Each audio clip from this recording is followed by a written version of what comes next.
বাদাঘাট বাজার ব্যবসায়ী বৃন্দের উদ্যোগে আয়োজিত দ্বিতীয় বার্ষিক তাফসীরুল কোরআন মাহফিলের শ্রদ্ধাভাজন সভাপতি সাহেব, সহ সভাপতি সাহেব, হযরত উলামায়ে কেরাম, মুরব্বিয়ানে আযম, সর্বস্তরের মুসলমান ভাইয়েরা, পর্দার আড়াল থেকে আলোচনা শুনছেন দিনদার ইমানদার মুসলমান মা ও বোনেরা, আল্লাহ পাক রব্বুল আলামিনের দরবারে অন্তরের অন্তঃস্থল থেকে শুকর আদায় করি, যিনি অত্যন্ত দয়া করে পুরা এলাকা থেকে বাছাই করে আমাদেরকে আজকের এই মজলিসে অংশগ্রহণের তৌফিক দান করেছেন। এজন্য আল্লাহ পাকের শুকর আদায় করি, বলি আলহামদুলিল্লাহ। এই সমস্ত মজলিসে তিন দল মানুষ থাকে। একদল মানুষ খুব কষ্ট করে আয়োজন করে, আরেক দল মানুষ আলোচনা শোনার জন্য দূর দূরান্ত থেকে আসেন, আরেক দল মানুষ একের পর এক ওয়াজ শোনাইতে থাকে। অংশগ্রহণকারী তিন দলের পিছনের সমস্ত সগীরা গুনাহ অংশগ্রহণের সাথে সাথেই মাফ করে দেন। আমরা এই মুবারক মজলিসে আসতে পেরে খুশি না বেজার? যে যেমন খুশি এমন আওয়াজ দিয়া শুকর আদায় করে বলি আলহামদুলিল্লাহ। আমি আপনাদের সামনে পবিত্র কুরআনুল কারীমের সূরা বাকারা 214 এবং 15 নং আয়াত তিলাওয়াত করছি। নবীজির অসংখ্য হাদিস থেকে একখানা হাদিসও পাঠ করেছি। দুই আয়াত একখানা হাদিসকে সামনে রেখে কিছু আলোচনা করব। আল্লাহ যেন আমাদেরকে আমলের নিয়তে মনোযোগের সাথে শোনার তৌফিক দান করেন।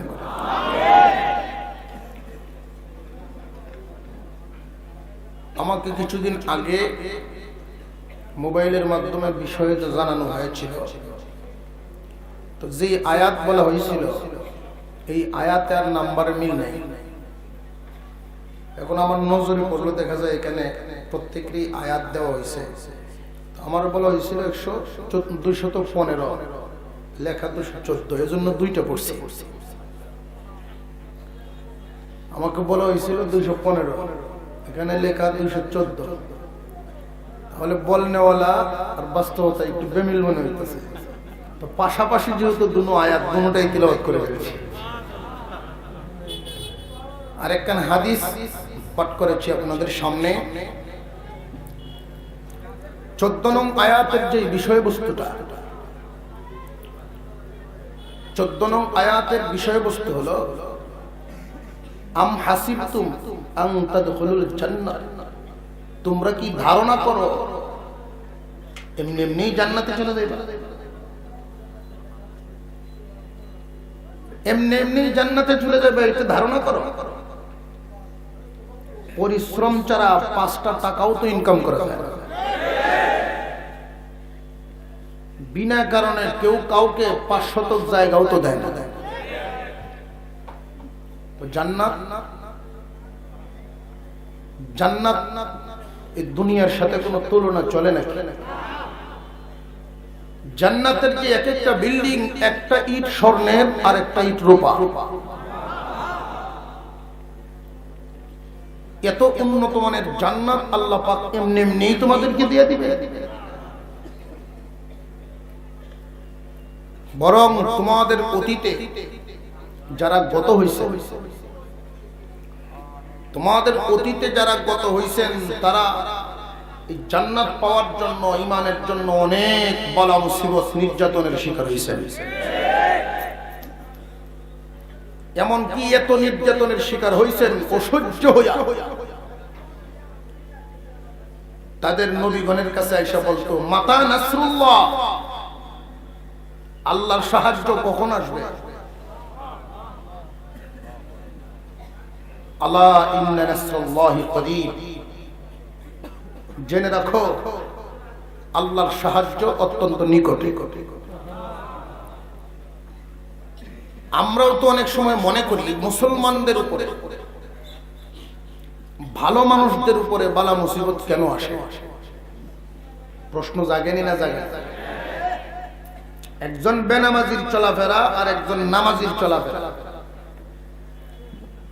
বেনামাজির অবস্থা আর নামাজির অবস্থা,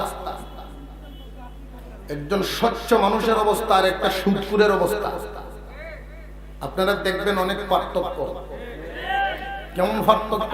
এটা হইল নামাজি হালাল খানেওয়ালা, সত্য কথা বলনেওয়ালা, নিয়ম কানুন মেনে চলনেওয়ালার মুসিবতের শেষ নাই। আর যে সুদখোর ঘুষখোর অন্যায় পথে চলে, সুদ দিও লাগে না, ঠিক না বেটি? অনেক সময় প্রশ্ন জাগে, কিরে ভাই তোর দি কিছু হয় না আর আমরা মুসিবতে সারে, তখন দেখবেন মজা করে উত্তর দেয়, আমরা নামাজ না পড়লে কি হইব, সুদ খাইলে কি অসুবিধা, আমরা ইমান বড় শক্ত। মজা ভাইয়া উত্তর দেয়। সুদখোর ঘুষখোর অন্যায়কারীর কাছে এই বালা মুসিবত কেন যায় না, আর ভালো মানুষের কাছে কেন আসে? বাতাস আর পচা দুইটাই আলোচনা করে। বাতাসে জিগায়, এই পচা, তোর তো দেখলাম অনেক পাওয়ার, তুই যার গায়ে লাগোস সেই শেষ। তরমুজের গায়ে যদি পচা লাগে থাকবো না শেষ। কাঁঠালের গায়ে, তুই যার গায়ে লাগোস, এমনকি মরা একটা বাঘের উপরেও যদি তুই গিয়ে পড়স শেষ। তুই ফেরাউন রে ফসাইলে না? 1000 বছরের উপর, প্রায় 3000 বছরের উপরে পানির নিচে পড়ে পরে পচাইলে না? পচার জবাব দিছিল, ও আমার চেয়ে আরো বেশি পচা। আমি ডরাই এই ওর কাছে যাই না। সুদখোর ঘুষখোর অন্যায়কারী বেনামাজি এই সমস্ত মানুষগুলোর কাছে যে মুসিবত আসবে, মুসিবতের চেয়ে আরো বড় মুসিবত।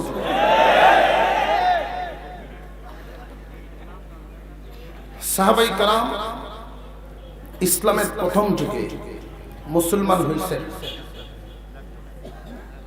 আমরা তো এখানে যারা আছি আল্লাহর কাছে শুকর আদায় করি যে আল্লাহ দয়া করে মুমিন মুসলমানের করে জন্ম দিয়েছেন। যদি আল্লাহ দয়া করে মুমিন মুসলমানের ঘরে জন্ম না দিতেন, ইসলাম গ্রহণ করা আমাদের জন্য অনেক কঠিন হতো। আজকে ভাই প্রদীপ দাস থেকে নাম রেখে দিলাম নুরুল ইসলাম। প্রদীপ মানে কি? আলো, আলো। প্রদীপ মানে এই জন্য নুরুল ইসলাম লিখে দিলাম, ইসলামের আলো। ওটা ছিল বাংলা শব্দ দ্বারা, আমি রেখে দিলাম আরবি শব্দ দ্বারা। এই ইসলাম গ্রহণ করতে গিয়ে অনেক মানুষে অনেক কিছু হারাইছে। আমি তার ব্যাপারে এই কথাগুলোই বলবো। সেজন্য মজবুতির সাথে এই ঈমান নামক দৌলতটা ধরে রাখে। ঈমান আনার জন্য, ঈমান একটা শব্দ, যেই 214 নং আয়াত, এই আয়াতের যে আলোচ্য বিষয়টা, সাহাবায়ে কেরাম নির্যাতনের শিকার হয়েছে ঈমান আনার কারণে।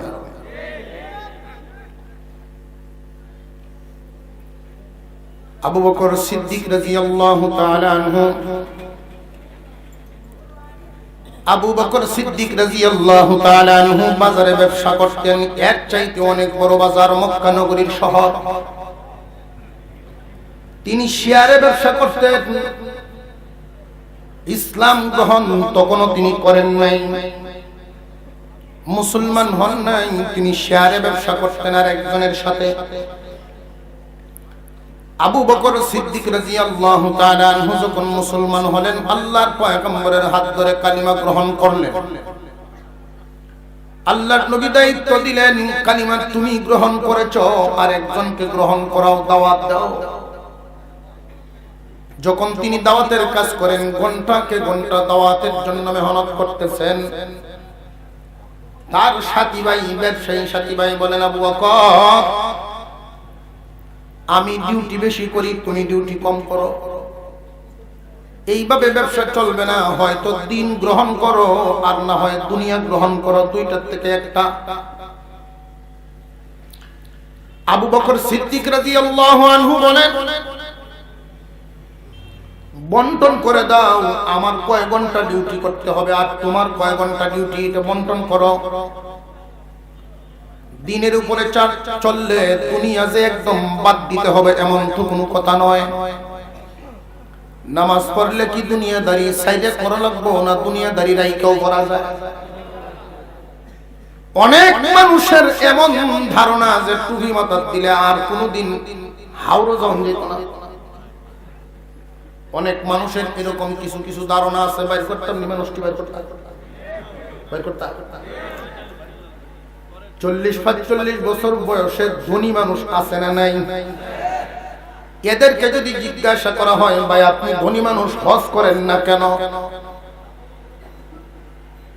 তখন দেখবেন কি সহি শুদ্ধ কথা উত্তর দেয় যে আমি তো অমুক হাজির মতো না যে হজ করে আইসা আবার দোকানদারি করবো। আমি অমুকের মতো না হজ করে আইসা আবার হাওড়লাম গিয়া। আমি যে সময় যাই মক্কার থেকে আইসা সব ছেড়ে দিব। মক্কার থেকে আইসার কোনো কিছু করার আমার নিয়ত নাই। ব্যবসার গদ্দিত বইতাম না, হাওড় আর গেলাম না, এরকম উত্তর দেয়। এইরকম উত্তরের অর্থ হইল লোক ভালো না, এর ভিতর ভালো না। তার কারণ হইল যদি হজ করে আইসা সঠিকভাবে গৃহস্থী করার অনুমতি আছে না নাই? হাজী সাহেবের জন্য সঠিকভাবে ব্যবসা করার অনুমতি আছে না নাই?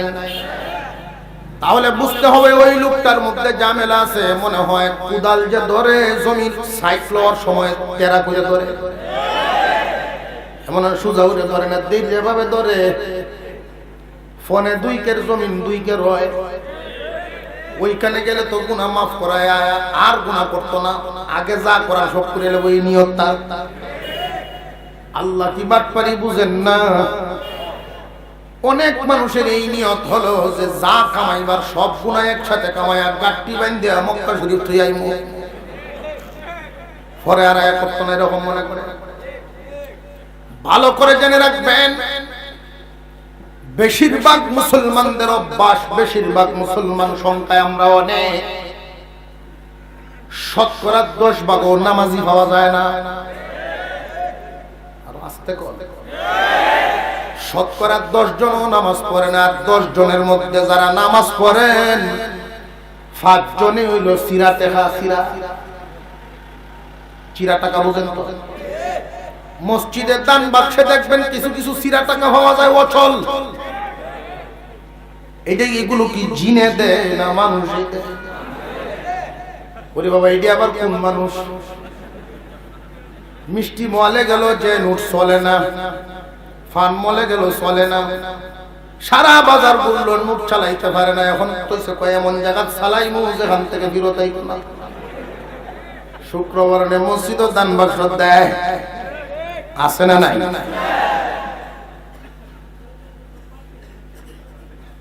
এমন মানুষ দেখবেন উত্তর দেয় কেমন, হুজুর কুরবানি দেওয়ান তো উত্তম জিনিস, খায়েশের জিনিস কুরবানি দেওয়ান বলে। হুজুর নিয়ত করছি ঘরের গরুটা এই বছর কুরবানি দিব, 14 বছর যাবত হাল বাইছি, এখন আর হালও চলে না।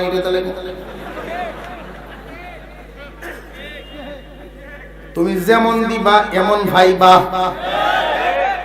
বললাম যে কিছু মুসল্লি দেখবেন অর্ধেক 5 ভাগ 10 জন যদি শতকরা নামাজ পড়ে 5 জন হইল এমন সিরাটেখার মতো। সিরাটেখা কেমনে হুজুর? ও হয়তো অনেকের কাছে কথাগুলো তিতা লাগতে পারে। চিরা টাকার মতো এই জন্য অচল। ব্যবসা ছেড়ে দিছ যে কেন ব্যবসা ছাড়লেন হুজুর? কাস্টমারের 500 দিলে আমি 700 ঘুরাইয়া দিলে এই জন্য মাথা ঠিক নাই। গৃহস্থী ছেড়ে দিছে, গৃহস্থী ছাড়লেন কেন? যে গৃহস্থী এই জন্য ছাড়লাম, একটা সময় এমন গৃহস্থ ছিলাম মানুষ ঘুম থেকে উঠার আগেই আমি হাল বাওয়া শেষ করে ফেলতাম। কিন্তু এখন হুজুর ক্ষেতের আইলে দিয়া হাইটে গেলেও 3 বার ঘুরে যাই। তখন তো আর হাল বাওয়া আমার দ্বারা সম্ভব নয়, এই জন্য গৃহস্থী ছেড়ে দিছি। সুরে কয় চুরি ছেড়ে দিছি যে কেন? কয় ওখান চুরিত গেলে আমার ঘাস উঠতে যায়, বুড়ো হয়েছে। তুমি তো ভাই চুরি ছাড়ো নাই, চুরিয়ে তোমারে ছাড়ছে। গৃহস্থী তুমি ছাড়ো নাই, গৃহস্থী তোমারে ছাড়ছে। ব্যবসা তুমি ছাড়ো নাই, ব্যবসায় তোমারে ছাড়ছে। এখন আর কোনো কামও লাগে না। ঘরে বৈশা যখন কেট করে বউ কই এই শয়তান কি মসজিদ চিনে না? জুড়ে গন যে মানুষ জীবনে নামাজ পড়ে না তার দাম ঘরেও থাকে না। বউয়ের শয়তানটা এমন আছে না, ওই শয়তানটা মসজিদে যাইতে পারে না। শয়তানের তো জিমায় বয়ে বয়ে কথা তো ঠিকই রে, যদি নামাজ না পড়িয়া মরি মানুষের কইব জীবনে নামাজ পড়লো না। এখন বুঝছে যে মানুষে মন্দ কইব। ফুতের বোনকে ঠেলায় মুরব্বী হইছে, মানুষেও গাইলে তোমার বয়সের মানুষ নামাজ না পড়ে কোন দিন মরে যাবে। কোন নামাজি মসজিদে যায় আল্লাহর নামের ডাকে, হাইয়া আলাস সালাহ হাইয়া আলাল ফালাহ শুইনা যায় মসজিদে কোন নামাজি।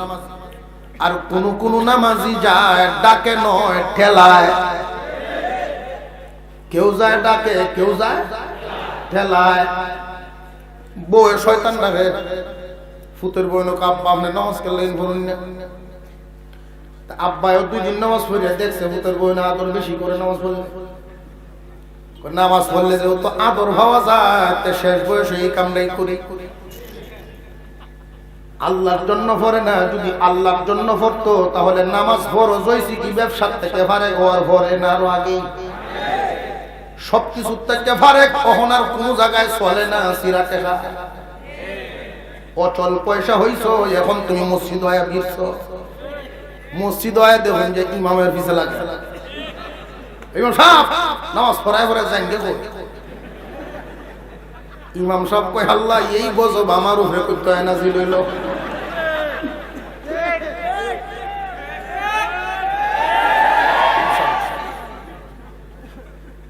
বেশিরভাগ মানুষই এমন। সাহাবায়ে কেরাম ব্যবসা বাণিজ্য করছেন। আবু বকর সিদ্দিক রাদিয়াল্লাহু আনহু মনে করতেন যে না, দিনও চালানো যাবে, দুনিয়াও চালানো যাবে। তোমাদের এমন ধারণা যেন না হয় দিনই কাজ করলে দুনিয়া বাদ দিতে হবে, এই রকম ধারণা যেন কারোর না হয়। চক্ষু মেলাইয়া দেখবেন আপনার মতো ব্যবসায়ী অনেক আছেন যে নামাজও পড়ে ব্যবসাও করে। হয়তো মনে মনে এমন ধারণা আসতে পারে যে আমি নামাজ পড়লে মনে হয় কাস্টমার তো 2-4টা ছুটবো।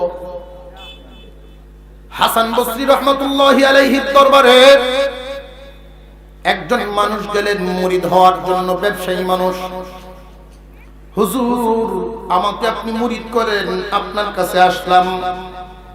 হুজুর তারে মুরিদ করছেন আর বলে দিয়েছেন কালিমা পড়ায়া তওবা করায়া বলে দিয়েছেন 5 ওয়াক্ত নামাজ যত্ন সহকারে পড়বা, ধনী হইলে যাকাত দিবা, হজ করবা, রমজানের রোজা রাখবা। এই কথাগুলো যখন বলে দিলেন, আর নামাজের প্রতি খুব যত্নশীল হইবা, নামাজে খুব বন্ধু বানাইবা। নামাজকে যদি তুমি ফিস দাও, নামাজে তোমারে ফিস দিব। এই নামাজ থেকে তুমি বরকত পাইতা না, নামাজে বন্ধু বানাও। নামাজ যদি বন্ধু হয় আল্লাহ তোমার বন্ধু। মুসলমান ইমানদার ভাইয়েরা আমার, হাসান বসরির এই মুরিদ চলে গেলেন বাজারে। 5 ওয়াক্ত নামাজ ঠিক মতোই পড়তেছেন। দোকান গিয়া খুলছেন একদিন, উনার পাশেই আরেকটা দোকান এক ইহুদির। ওই দোকানে বারবার কাস্টমার আসতেছে, বেচা কেনা হইতেছে, কিন্তু তার দোকানে তো কেউ আসে না। দোকান খোলার পর থেকে জোহর পর্যন্ত দোকানে বসে রইল, কোনো বেচা কেনা নাই।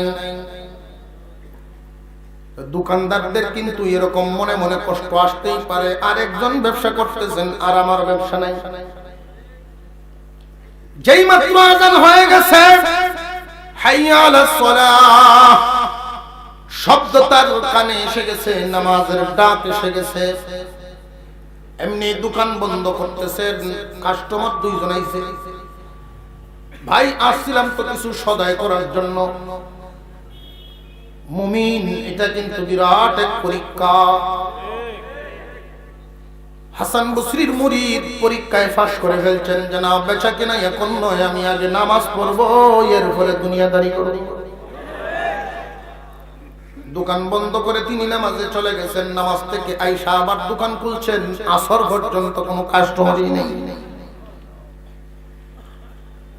এইভাবে একদিন চলে গেল, 2 দিন চলে গেল, তৃতীয় দিন জোহরের নামাজ এইভাবে পড়ে আসছেন। আসরের আগে এমন কাস্টমার আসছে, পুরা 1 মাসেও এমন বেচা কেনা করতে পারে না। রাতের বেলায় হুজুরের কাছে গেলেন, হাসান বসরি রহমাতুল্লাহি আলাইহির কাছে গেলেন। আর ওই ঘটনাটা হাসান বসরির কাশফ হয়ে গেছে। তিনি জিজ্ঞাসা করলেন, 3 দিন তুমি বেচা কেনা করতে পারো নাই, নামাজের প্রতি যত্নশীল হয়ে গেছো, নামাজ আগে গুরুত্ব দিয়েছ, এরপরে তুমি এমন বেচা কেনা করছো, 1 মাসেও এই ইহুদি এমন বেচতে পারবে না। জি হুজুর, কথা ঠিক। এই যে কাস্টমার গুলো 1 মাসের সমপরিমাণ বাজারে তোমার কাছ থেকে নিয়ে গেল, ওরা কারা তুমি জানো না? হুজুর, আমি জানি না। ওরা দুনিয়ার কোন মানুষ নয়, ওরা আল্লাহর ফেরেশতা। আল্লাহ পাক রব্বুল আলামিন পরীক্ষা করেন, এমনি এমনি জান্নাতে চলে যাইবা। আবু বকর সিদ্দিক রাদিয়াল্লাহু তাআলা আনহু উনাকে প্রস্তাব দিলেন, আমাকে ঘন্টা বন্টন করে দেন। তিনি বলেন, না, এই ঘন্টায় আমি ব্যবসা করব না, ঘন্টায় ব্যবসা করব না। হয়তো আপনি সেপারেট হন, আমার ব্যবসা আপনি রেখে দেন, আর না হয় আপনারটা আমাকে দিয়ে দেন, 2টা থেকে একটা করেন, আপনার সাথে আর কোনো সম্পর্ক নাই। আপনি কালিমা পড়ে মুসলমান হয়ে মুহাম্মাদের দলের লোক, আর আমরা মুহাম্মাদের দলের লোক নই। আবু বকর সিদ্দিক রাদিয়াল্লাহু তাআলা আনহু সামনে 2টা অপশন, হয়তো ছাড়তে হবে নাইলে রাখতে হবে। সাহাবাই কেরামের কাছে দুনিয়ার গুরুত্ব বেশি না দ্বীনের গুরুত্ব বেশি? দুনিয়া কামাইতেন, তারা যে দুনিয়া কামাইতেন না এমন নয়, তবে টুকটাক। আর আখিরাত তারা সাজাইতেন একদম ঠিকঠাক। আর আমাদের অবস্থা হলো, দুনিয়া হইল ফিটফাট ঠিকঠাক, আর আখিরাত হইল টুকটাক, পুরা বিপরীত, পুরা উল্টা। আল্লাহর নবীর সাহাবীদের অবস্থা, পরকালকে ঠিকঠাক করে সাজাইতেন, আর ইহকালকে টুকটাক গুরুত্ব দিতেন। প্রয়োজন হইলেই, প্রয়োজন সারতে পারলেই যথেষ্ট। আবু বকরের সামনে রাস্তা 2টা, হয়তো ছাড়তে হবে নইলে রাখতে হবে। আবু বকর সিদ্দিক রাদিয়াল্লাহু আনহু যে পরীক্ষার সম্মুখীন হলেন, উনি কি পরীক্ষায় ফেল করার ছাত্র না পাস করার ছাত্র? আল্লাহু আকবার! কেমন পাস করার ছাত্র লক্ষ্য করে দেখেন, উনি কেমন সফল ব্যক্তি। ইন্তেকালের আগে হযরত উমর ফারুক রাদিয়াল্লাহু আনহু কে ডাকতে বলেন, হযরত উমর, আমি 2 বছর 4 মাস 13 দিন পর্যন্ত শাসন চালাইলাম, খেলাফতের দায়িত্ব পালন করলাম 2 বছর 4 মাস 13 দিন। আমার এই খেলাফতের দায়িত্ব পালনে আল্লাহ যদি খুশি হয়ে থাকেন, তাহলে রওজায় কবরে আল্লাহর পয়গম্বরও খুশি হবে। আর আল্লাহ যদি খুশি না হন, তাহলে পয়গম্বরও খুশি হবেন না। আমার ইন্তেকালের পরেই তোমরা সরাসরি রাসূলের পাশে কবর খনন করিও না। তুমি উমর প্রথমে গিয়ে রাসূলের রওজার পাশে আমার কথা জিজ্ঞাসা করবা, আবু বকরের ইন্তেকাল হয়েছে, কবর আপনার কাছে দিব না দিব না, অনুমতি চাইবা। পয়গম্বর যদি রওজা থেকে অনুমতি দেন, তাহলে আমাদের কবর দিবা, নইলে জান্নাতুল বাকিতে রাইখা দিবা। হযরত উমর রাদিয়াল্লাহু তাআলা আনহু আবু বকরের ইন্তেকালের পরে রাসূলের রওজা মুবারকের পাশে দাঁড়ায় কান্না শুরু করে দিয়েছেন, ইয়া রাসূলুল্লাহ, আপনার হিজরতের সাথী আমাদেরকে ছেড়ে চিরদিনের জন্য বিদায় হয়ে গেছে। আপনার পাশেই কবর দিব নাকি জান্নাতুল বাকিতে রেখে দিব?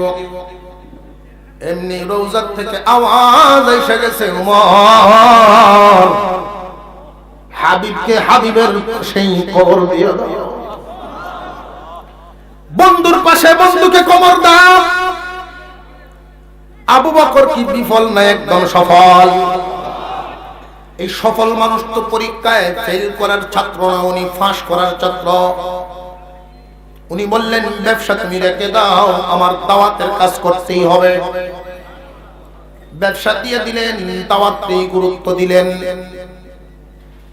ব্যবসাতে সে নিল, সে তো সুযোগ পাইছে, দুনিয়াদার দুনিয়ার সুযোগ খুঁজে, সুযোগ পায়া সুযোগটা গ্রহণ করে ফেলছে। আবু বকর তার কথাই মেনে নিলেন, দাওয়াতের কাজ করতেছেন। এই যে দোকান বিক্রির টাকাটা, এটা উনি কাজে লাগাইতে পারেন নাই, নিজের কোনো কাজে লাগান নাই, পুরা দোকান বিক্রির টাকাটা তিনি কাজে লাগাই দিলেন। কেমন তিনি কাজে লাগাইছে?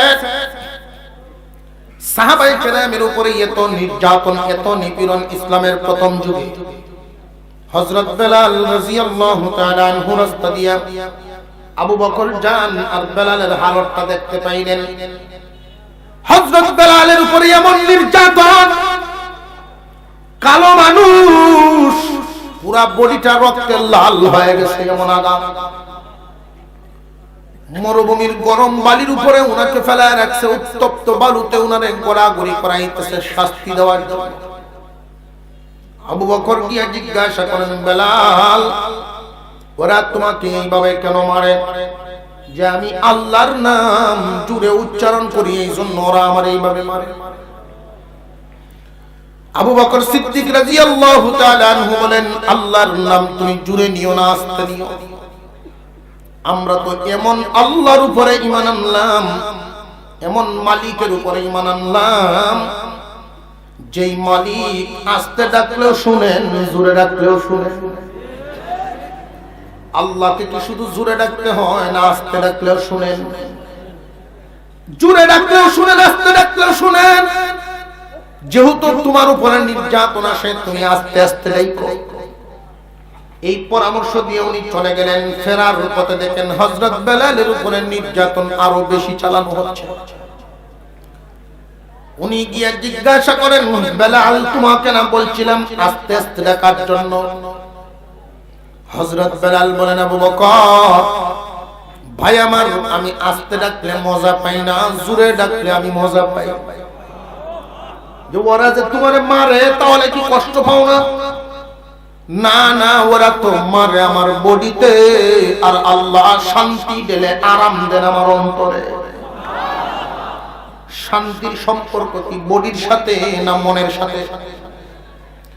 শান্তির সম্পর্ক কি বডির সাথে না মনের সাথে?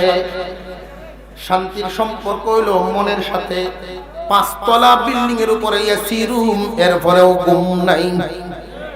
আর জোরে কর, কারণ পুরা বিল্ডিংটাই এনজিও থেকে লোন আইনে বিল্ডিং করছে, কিস্তু দিত, এই টেনশনে তার ঘুমাইয়ে না।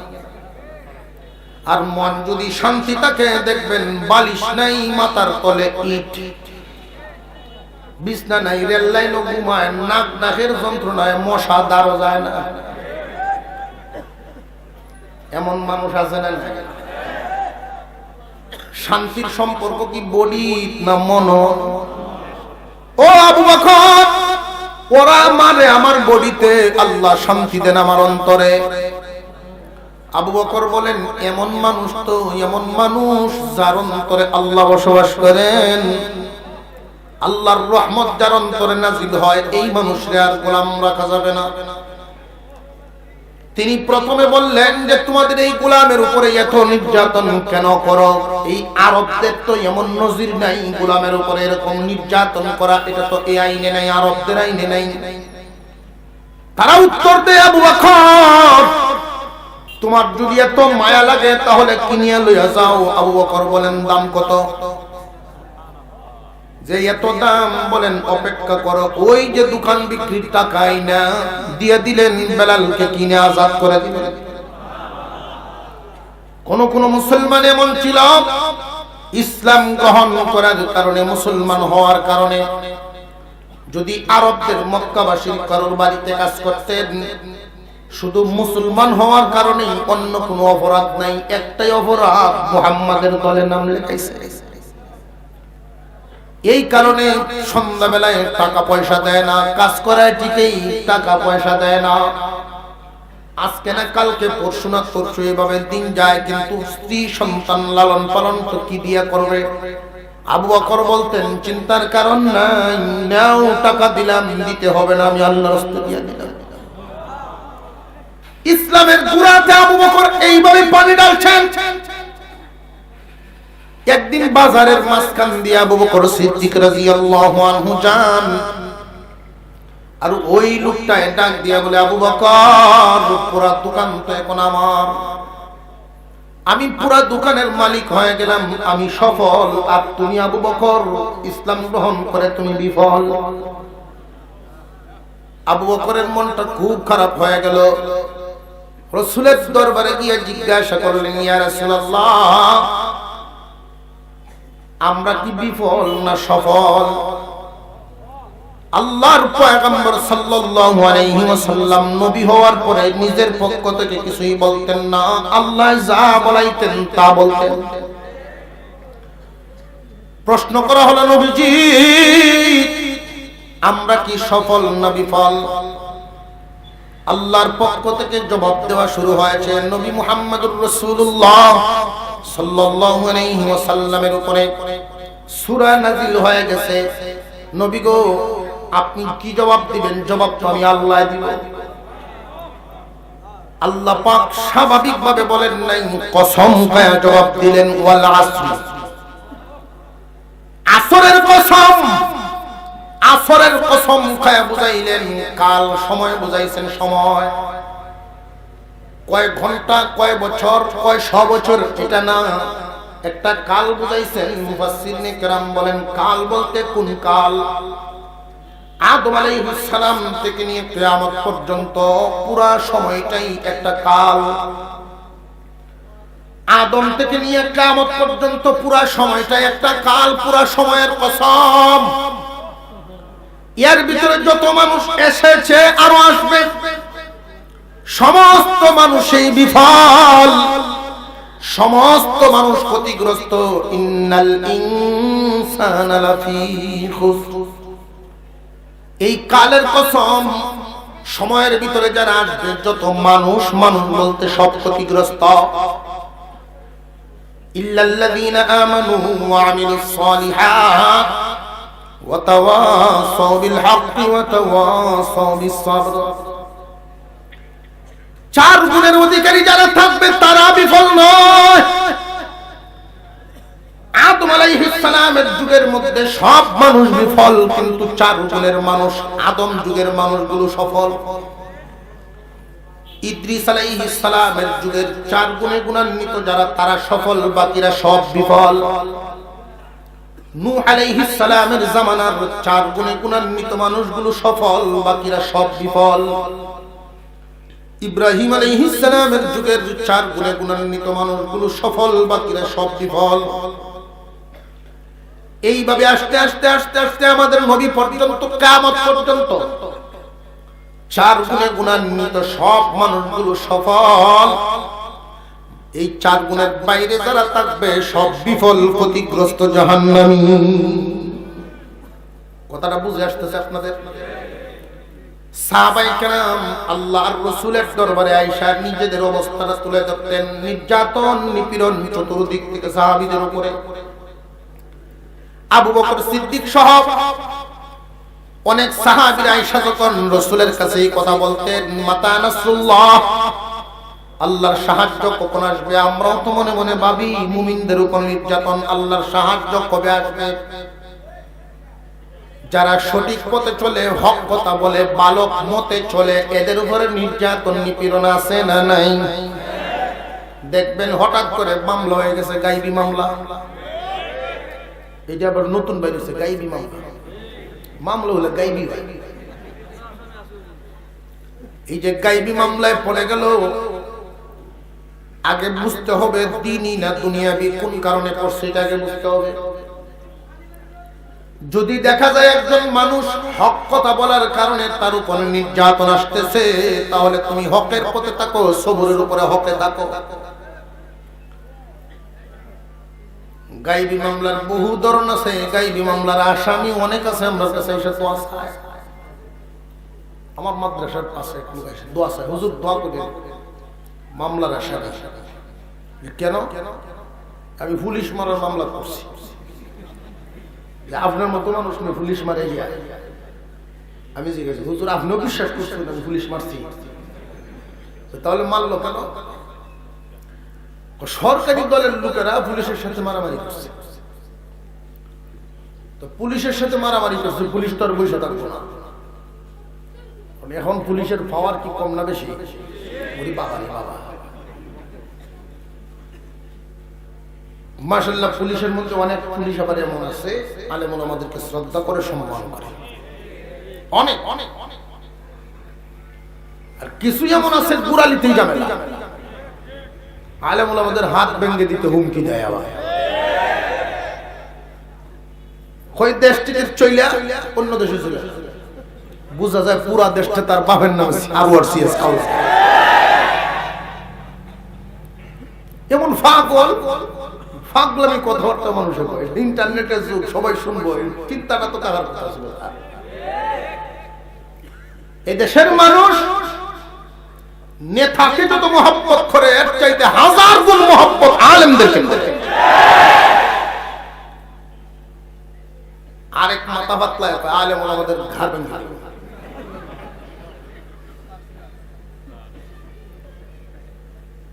সরকারি মানুষগুলি পাগল মন্ত্রী বানাইতে পারে। পাগল অনেক রকম পাগল দিয়ে আল্লাহ খেলা মেলাইছে। অনেক ধরনের পাগল আছে। একটা খেলা হবে,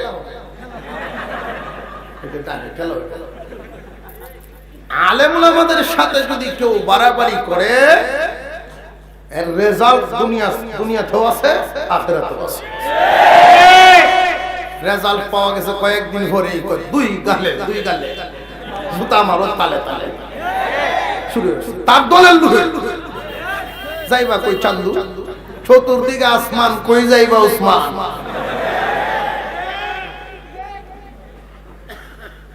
হকের সাথে টক্কর দিলে, ওয়ালে টক্কর দিলে যেভাবে মাথা থাকে না, হকের সাথে টক্কর দিলে তোমাদের অস্তিত্ব থাকবে না।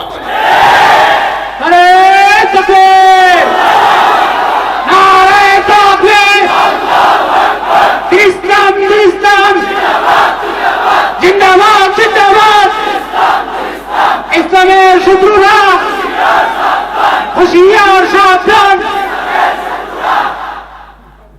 ইসলামের পক্ষে আল্লাহ পাকের রহমান সব সময় দেখেই আসছে। বিরোধীরা যদিও দেখা যায় শক্তি খুব বেশি, টিকে না বেশি সময়।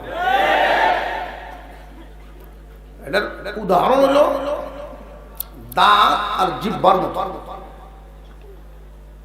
যারা সত্যি কথা বলে, হক কথা বলে, ওলামাই কেরাম, ওরা জাতির কর্ণধার, জাতির কল্যাণকামী। কোন হক্কানি মানুষের দ্বারা জাতির ক্ষতি হয় না, এমনকি কোন বিধর্মীর ক্ষতি হয়।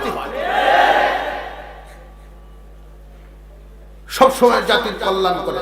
দাঁত আর জিহ্বার মতো। এটা হইল, দেখবেন জিহ্বা সবসময় দাঁতের উপকার করে।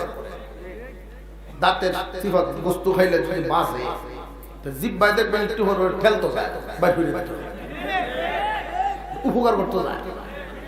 তো যাই উপকার করতো, দাঁতে করে একটু সুযোগ হইলে কামড় মারে।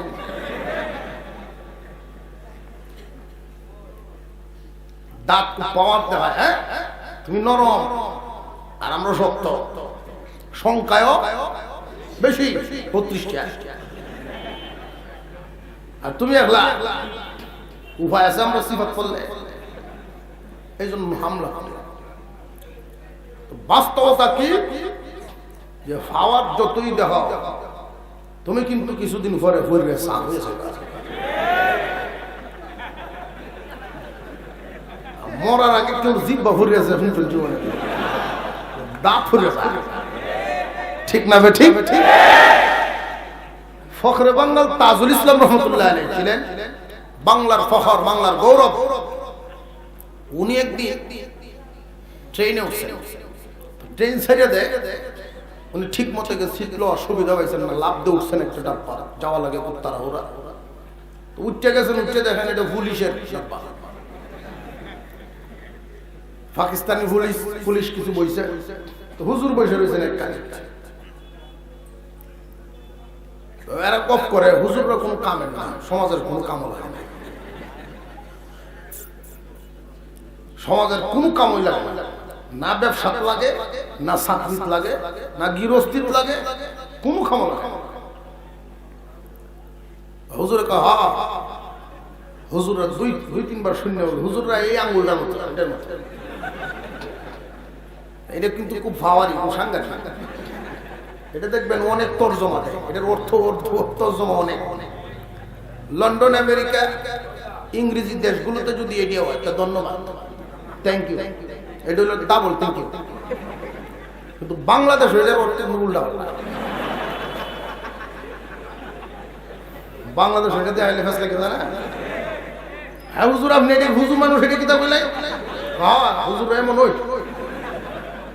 আবার বলতেছেন। তখন হুজুর বুঝাইলেন যে এই মিয়ারা শুনেন, এই যে 5টা আঙ্গুল, একটা হাতে 5টা আঙ্গুল, এই 5টা আঙ্গুল মিলে হলো একটা সমাজ।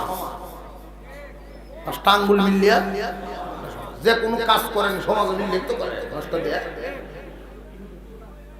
এই সমাজের মধ্যে দেখেন এই যে 4টা, একটার সাথে আরেকটার খুব মিল আছে, আকার আকৃতি, এরপরে কাছাকাছি বসবাস, খুব কাছাকাছি, মিল মহব্বত খুব সাংঘাতিক। আকৃতিতেও মিল আছে, রং রঙেও মিল আছে, বাড়ি ঘরেও খুব কাছাকাছি। আর যে এইটা তা মেলা দূর, আকার আকৃতিতেও মিল নাই, লেবাসেও মিল নাই। এই জন্য কইছে এটা হুজুরের মতো, পুরা সমাজের সাথে এরা মিল নাই, আলাদা। তবে এই আঙ্গুল যদি না থাকে, এই সাইরোহান অসল। কথা বুঝে আসতেছে? এটা না থাকলে লবণ লইতে পারবেন, লবণ লইতে পারেন না, লবণ বইটা হইব, বইটা ঠিক না? এই আঙ্গুলের যত গুরুত্ব হাতের জন্য, একটা সমাজের জন্য আলেমুল আমাদের এর চেয়ে বেশি গুরুত্ব। সমাজে যদি আলেমুল আমা না থাকে, হুঙ্কার দেওয়া যায় আলেম না থাকুক, দেশ থেকে চলে যাও। শুধু আইন দিয়ে, প্রশাসন দিয়ে দেশের মানুষকে ঠিক রাখা সম্ভব নয়। আলেমুল আমারা যদি না থাকে, ওয়াজ তাফসীর যদি না থাকে, মসজিদ মাদ্রাসা যদি না থাকে, এদেশের মানুষ এমন অন্ধকারে ডুববে, মানুষ মানুষের মাথা খাবে, হায়ান জানোয়ারে পরিণত হয়ে যাবে। মানুষের সভ্যতা ঠিক থাকে কোরআনের আলোর কারণে। আলেমুল আমারা যে কত বড় সম্পদ, না থাকলে বুঝে আসতো। মুসলমান ইমানদার ভাইরা আমার,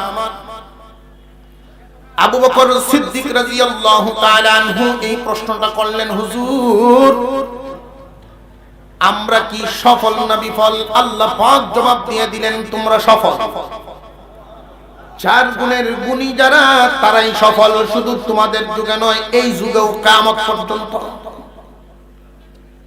আর বালা মুসিবত, অর্থ সংকট, বালা মুসিবত আসবেই, তোমরা এমনি মনে করিও না যে নির্যাতন ছাড়া হকের পথে যারা থাকবে ওরা নির্যাতনের সম্মুখীন হবে না, এটা এমনি মনে করিও না। এমনি এমনি জান্নাত ফায়ালাইবে, এটা ভাবিও না। জান্নাত পাওয়ার জন্য নির্যাতন ভোগ করেছেন শুধু তোমরা নও, তোমাদের অতীতে অনেকেই এমন আছেন। ইসলাম গ্রহণ করতে গিয়ে সাহাবায়ে কেরাম অনেক কুরবানি দিয়েছেন। ইসলাম গ্রহণ করতে গিয়ে কেমন কুরবানি দিয়েছেন? আল্লাহ নবীর একজন সাহাবী ছিলেন আব্দুল্লাহ যুলবাজাদাইন। আজকে নুরুল ইসলাম মুসলমান হয়ে গেল, নুরুল ইসলাম হয়ে গেছে। আব্দুল্লাহ যুলবাজাদাইনের আগের নাম ছিল আব্দুল উজ্জা, মূর্তির গোলাম। এই মূর্তির গোলাম তার নাম রাসূলের দরবারে গিয়া কুরআনুল কারীমের তিলাওয়াত শুনে তার মন ভরে গেছে, ইসলাম গ্রহণ করে মুসলমান হয়ে গেলেন।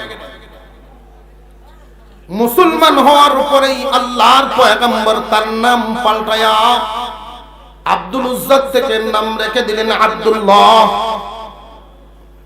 উনার বাবা নাই, উনার বাবার ইন্তেকালের পরে তার মার বিবাহ হয়েছে চাচার সাথে। চাচা তারে আদর করেন, অনেক ধনী মানুষ। চাচার কাছে যখন সংবাদ চলে গেল মুসলমান হয়ে গেছে, নতুন নাম রাখা হয়েছে আব্দুল্লাহ। চাচা খুব রাগান্বিত হয়ে গেছেন। তিনি বলেন, রে আব্দুল্লাহ, মুহাম্মাদের দরবারে নাকি যাও? বলে, হ্যাঁ আমি মুসলমান হয়েছি। না, আমি মানি না, আমার বাড়িতে কোনো জায়গা তুমি পাবে না। যদি মুহাম্মাদের দরবারে যাও, আমার বাড়ির জায়গা নাই। মুহাম্মাদের দরবারেই থাকতে হবে, আমার বাড়িতে আসতে পারবা না। আর যদি আমার বাড়িতে আসতে হয় তাহলে মুহাম্মাদের দরবার ছাড়তে হবে। তুমি কোনটা ছাড়বা বলো? কান পেতে শুনে রাখবা, বিশেষ করে তোমার উদ্দেশ্য বলতেছি, শুনবা। হক আর বাতিল এমন কঠিন পরীক্ষার সম্মুখীন যদি আমরা হয়ে যাই, কেউ যদি আল্লাহর জন্য কোনো কিছু হারায় ফেলেন, মনে করবেন ঠকেন নাই, ঠকেন নাই, উত্তম বদলা আল্লাহ দিবেন। আব্দুল্লাহ জানায় দিলেন, চাচা যান, শুধু আপনার বাড়ি কেন, আমি দুনিয়া ছাড়তে রাজি, তবু মুহাম্মাদের দরবার ছাড়ব না। চাচা তো বড় আশ্চর্য হয়ে গেলেন, এত কঠিন জবাব জীবনেও কোনদিন আব্দুল্লাহ আমার সামনে দাঁড়ায় এভাবে জবাব দেয়নি। ও চাচা, আজকে কেন জবাব দিতে পারছি তুমি জানো নি? আমার ভিতরে ঈমান নামক দৌলত ঢুকেছে, আমার সাহস বেড়ে গেছে। যার কাছে ঈমান নামক দৌলত চলে আসে, সে আর দুর্বল থাকে না, সবল হইয়া যায়। খালিদ বিন ওয়ালিদকে প্রশ্ন করা হয়েছিল, আপনি এত বাহাদুরি কেমনে করেন? আপনার সামনে তো কোনো বীর বাহাদুরও দাঁড়াইতে পারে না, আপনার তরবারির সামন থেকে ফিরে আসতে পারবে না।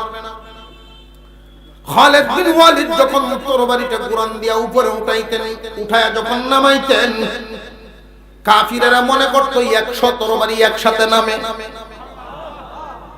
রে খালিদ, এত শক্তি এত সামর্থ্য আপনার কোথা থেকে আসছে?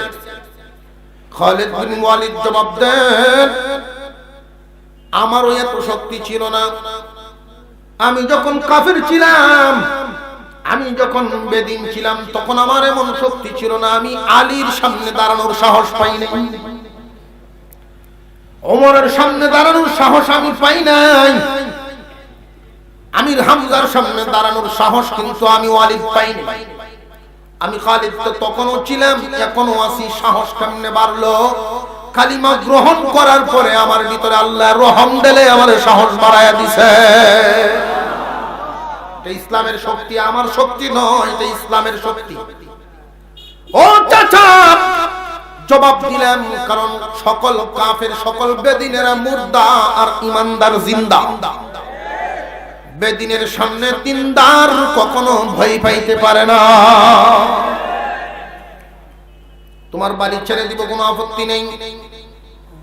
চাচার মনে মনে পারে আমি লজ্জার সম্মুখীন করে ফেলবো, তো বুঝেন বাড়ি না ছেড়ে কয়, আমার দেওয়ার টাকা পয়সার কাপড় চোপড় গুলো তোমার পরনে আছে, এই কাপড়গুলো খুলে দিয়ে যাও। আমার পয়সার কিনা এক টুকরো কাপড় নিতে আমি দিব না। আব্দুল্লাহ সাফ জানায় দিলেন, চাচা যান জেনে রাখেন, কিয়ামতের দিন সব মানুষ আল্লাহর দরবারে কাপড় ছাড়া দাঁড়াবে। ওই দিন আপনারও কাপড় থাকবে না, আমারও কাপড় থাকবে না। আমি আজকে কাপড় হারা হয়ে যাব, আপত্তি নেই, তবে ঈমান হারা হব না। কাপড় হারাতে পারি কিন্তু ঈমান হারাবো না। মার কাছে চলে গেলেন, মা গো, তুমি আমাকে জন্ম দিয়েছো, এক টুকরা কাপড় দাও।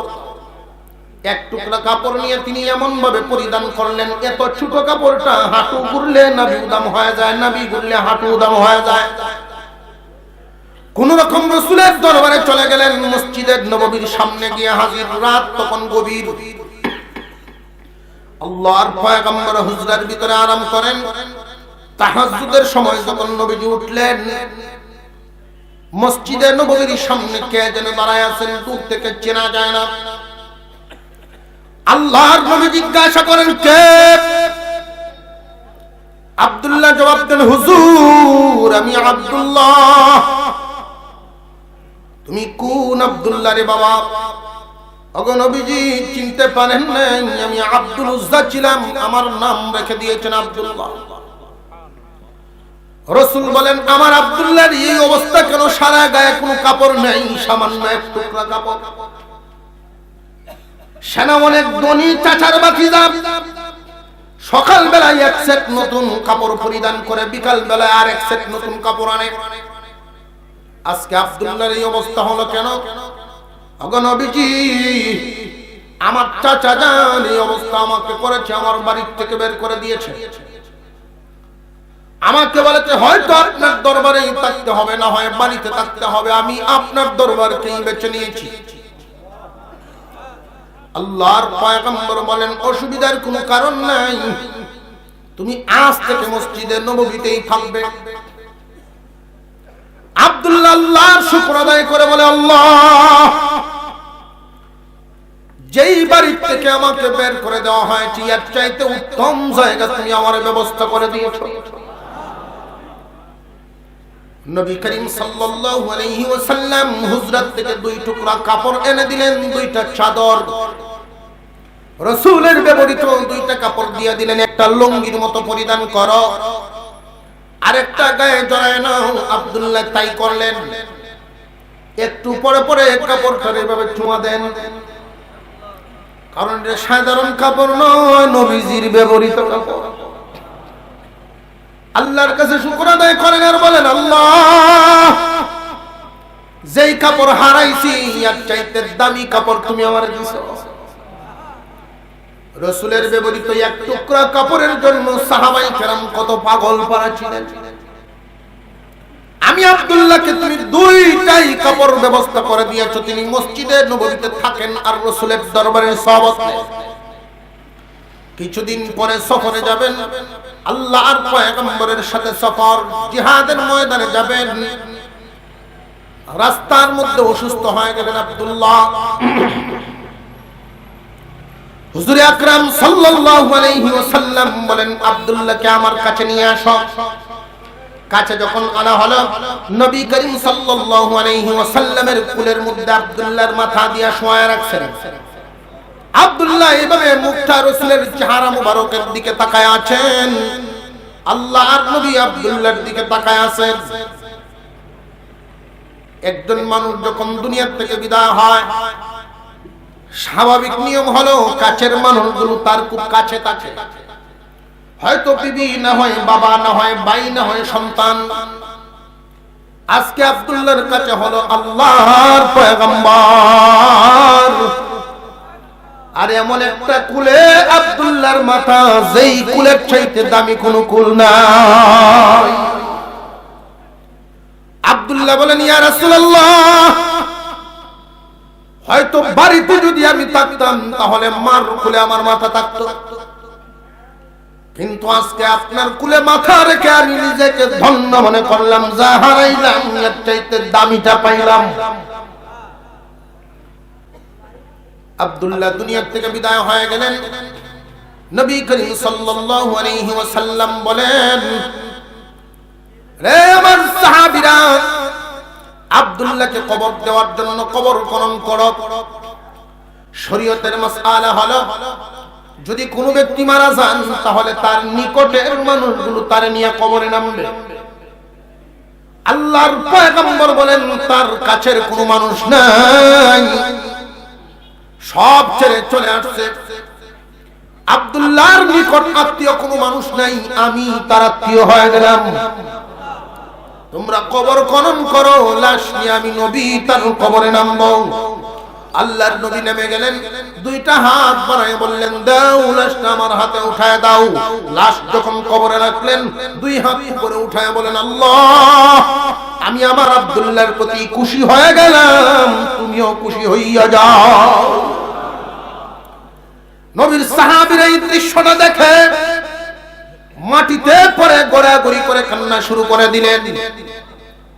এমন ভাবে কাঁদতেছেন, কান্না শুরু করে দিলেন। সাদ ইবনে আবি ওয়াক্কাস রাদিয়াল্লাহু তাআলা আনহু বলেন, রে আব্দুল্লাহ, এই লাশটা যদি তোর না হয়ে আমরার হইতো বা আমার হইতো, আমি কত ভাগ্যবান ছিলাম। রাসূল নিজে ঘোষণা, আমিনের দরবারে শুকর আদায় করব যে আল্লাহ আমাদেরকে মুমিন মুসলমানের ঘরে জন্ম দিয়েছেন, সহজেই ঈমান হাসিল করতে পারলাম, ঈমানদার হতে পারলাম। এই ঈমান এমন এক দৌলত, ঈমান আনার জন্য সাহাবায়ে কেরাম এত কষ্টের শিকার হয়েছেন। রাসূলের দরবারে আয়েশা বলেন, নবীজি, আমাদের তো অনেক, আমাদের উপরে নির্যাতন নিপীড়ন, তখন এই আয়াত কান নাজিল করে। শুধু সাহাবী নয়, কিয়ামত পর্যন্ত মানুষদেরকে বুঝায় দেওয়া হয়েছে, হে দুনিয়াবাসী, বিশেষ করে ঈমানদারেরা, তোমরা শুনিয়া রাখো, যারা ঈমান আনো, যারা মুসলমান, নামাজ পড়ো, আল্লাহর বিধিবিধান পালন করো, তোমাদের উপরে মুসিবত আসতে পারে। মুসিবত দিয়ে আল্লাহ কাউকে পরীক্ষা করেন, কাউরে সুখ শান্তি দিয়েও পরীক্ষা করেন। আল্লাহ পাক রব্বুল আলামিন এই আয়াতে বুঝাইতে চাইলেন, তোমরা এটা ভাবিও না, এরকম ধারণা করিও না, সরাসরি তোমরা জান্নাত এমনি এমনি পাওয়া যাইবা। তোমাদের পূর্বে যারা ছিলেন, এমন মানুষও ছিলেন এই ঈমানের কারণে অগ্নিদগ্ধ হয়েছেন, ঈমানের কারণে আগুনে পুড়তে হয়েছে, এমন ইতিহাস আছে না নাই? অনেক মানুষকে কোরাত দিয়ে চিরে ফেলা হয়েছে, এরপরেও ঈমান ছাড়েন নাই। ফেরাউনের দরবারে একটা মহিলা থাকতো, যার নাম ছিল মাশেতা। ফেরাউনের দরবারের এই মহিলাটা খুব গোপনে ঈমান লালন করেন, ঈমান লালন করেন গোপনে, ফেরাউনের সামনে নয়, গোপনে গোপনে আল্লাহর উপরে ঈমান আনছেন। হঠাৎ করে একদিন ফেরাউনের মেয়ের মাথাটা আশ্রয় দেয়, চিরুনিটা হাত থেকে পড়ে গেল।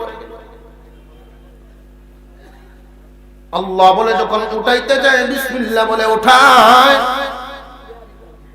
অনেক মানুষ এমন আছেন, কথাগুলো ফলো করবেন, তার কাজে করবে উঠা বসায় আল্লাহর নাম জবানে থাকে। বিসমিল্লাহ বলে যখন উঠান, আল্লাহর নামে উঠাইতেছেন, ফেরাউনের মেয়েটা জিজ্ঞাসা করে, রে মাশেতা, তুমি কোন আল্লাহর কথা বললা? কোন আল্লাহর নামে তুমি কাজকর্ম করো? মাশেতায় জবাব দেন, শুনে যেহেতু ফেলছো, তাহলে আর গোপন রেখে লাভ নাই। আমি এমন আল্লাহর উপরে ঈমান আনলাম, যার হুকুমে সূর্য উঠে, যার হুকুমে সূর্য ডুবে। ফেরাউনের মেয়ে কান্না শুরু করে দিল, বাবার সামনে গিয়ে নালিশ করা শুরু করে দিয়েছে, বাবা, আপনার যেই স্বপ্ন পূরণের জন্য আপনি এত কিছু করলেন, এত কিছু বলতে কি পরিমাণ করলো, কি পরিমাণ করলো, কিছু পয়সা উনি কি ঘুমাইতেছে? কে কে ঘুমে হাত তোলেন তো দেখি।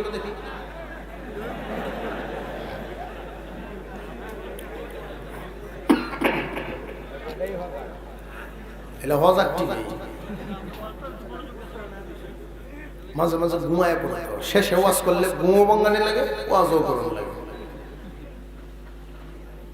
এই ফেরাউন একটা চেয়ারের নাম, চেয়ার, পদ। যেমন চেয়ারম্যান প্রতি 5 বছর পরে পরে মাঝে মাঝে বদলে না, নতুন যিনি উনি চেয়ারম্যান, আগের কি মেম্বার আছে, এলাও তো চেয়ারম্যান, নাম ভিন্ন কিন্তু পদ একটাই। যেই জালিমের ব্যাপারে আল্লাহ কোরআনে বলছেন, এই ফেরাউন, এর আগেরটা যে আছেন হেও তো ফেরাউন, তার আগেরটাও তো ফেরাউন, অর্থাৎ মিশরের সাম্রাজ্য হইতো ওই ফেরাউন। জালিম যেটা ছিল, ওটার বাড়ি আসলে মিশরে ছিল, ওর বাড়ি ছিল তুর্কি। ওই তুর্কির থেকে বেশি টাকা কামাইবার জন্য মানুষ মাঝে মাঝে বিদেশে যায় না। ওর মা বাবায় তারে খুব ভদ্র নম্র দেখে একটা বিয়ে করেছে। ও আগের থেকে খুব দুষ্ট ছিল, তো ভালো করে একটা মেয়ে বিবাহ করাইছে, দেখি ছেলেটা নিয়ে ভালো হয়ে যায়। বেশি টাকা পয়সা কামাইবার জন্য তৎকালীন জামানায়, এখন যেমন মানুষ লন্ডন আমেরিকার জন্য পাগল, তখনকার জামানায় মানুষ মিশরে যাওয়ার জন্য ছিল পাগল। মিশরে এত উন্নতি কেমনে ছিল? কারণ এই ফেরাউন দুনিয়াতে আসার আগে ধনভাণ্ডার ব্যবস্থা করে গিয়েছিলেন হযরত ইউসুফ আলাইহিস সালাম, শাসন ব্যবস্থা করে গেছে। মিশর তখন থেকেই ধনী সমৃদ্ধিশীল রাষ্ট্র। মুসলমানের কামাইয়েই তো পরে ফেরাউন কামাই মূলত কার? মুসলমানের। এই ফেরাউন মিশরের দিকে রওনা দিয়েছে। মিশর রাস্তায় আইসা আরেকজনের সাথে, খুব বাট্টি মানুষটা, খুব বাট্টি। ফেরাউন ছিল লম্বা আর সাথী রয়েছে বাট্টি। জিজ্ঞাসা, তোর নাম কি? কয়, আমার নাম হামান। নাম কি? হামান। কই যাস? কয়, আমি মিশর যাই। কয়, আমিও তো মিশর যাই। দুইজন একসাথে যাই। তুই বাট্টি মানুষ, শুনছি বাড়ি মানুষের বুদ্ধি বেশি। না দোস্ত, বাড়ি মানুষের বুদ্ধি বেশি না, কাজ করে তাড়াতাড়ি। বুদ্ধি তো সমানই। যেমন কোন একটা বিষয় উদয় হয় মনে, পরে এটা কাজ করে গিয়া ব্রেন। তো যে লম্বা মানুষ, ওর হার্ট থেকে ব্রেনটা একটু দূরত্ব বেশি। যে বাড়তি মানুষ একটু কাছে, তো তাড়াতাড়ি যায়, এই জন্য বেশি কাজ করে। দুইজন দুস হয়ে গেল, দুস্তি। রওনা দিছে একসাথে। টাকা পয়সা তো কারোর কাছেই নাই। কি করা করলো? দুইজনের রাস্তা কামলা দিই। এক লোকের তরমুজকে, এই তরমুজ ক্ষেতের মধ্যে কামলা দেওয়া শুরু করছে। ফেটে বাটে তরমুজ খাইবার কাজ করবা, কয় না এইভাবে হুসতো না। তোমার তরমুজ ক্ষেত পুরাটা আমরা শুকে দিলাম। তরমুজ ফলানি পর্যন্ত আমরা খাইলাম আর কাজ করলাম। অর্ধেক তোমার আর অর্ধেক আমরা। ভাগাভাগি করে মাজনের কাছ থেকে নিয়ে গেল। তরমুজ পাহারা দেয়, রাত্রে তাকে সারাদিন কাজ করে তরমুজ খায়। কিছু কিছু বিক্রি করে তারা দুইজনে গেলে চলে। যখন তরমুজ পুরাটা উঠাইলো, পুরা এক ক্ষেতের অর্ধেক তরমুজ করবো কি? এই যে 27টা আছে না, বুদ্ধি তাড়াতাড়ি কাম করে, ওইটাই কয় ল এক কাম করি। কি কাম? দেখবেন ঢাকা, চট্টগ্রাম, দূর দূরান্ত থেকে কোনো মানুষ যদি কোথাও যাইতে চায়, ভাড়া হইলো 600, তার সাথে আছে 100। এখন কি করতো? বুদ্ধি করে করছে কি, 100 টাকার 2 প্যাকেট চকলেট কিনছে।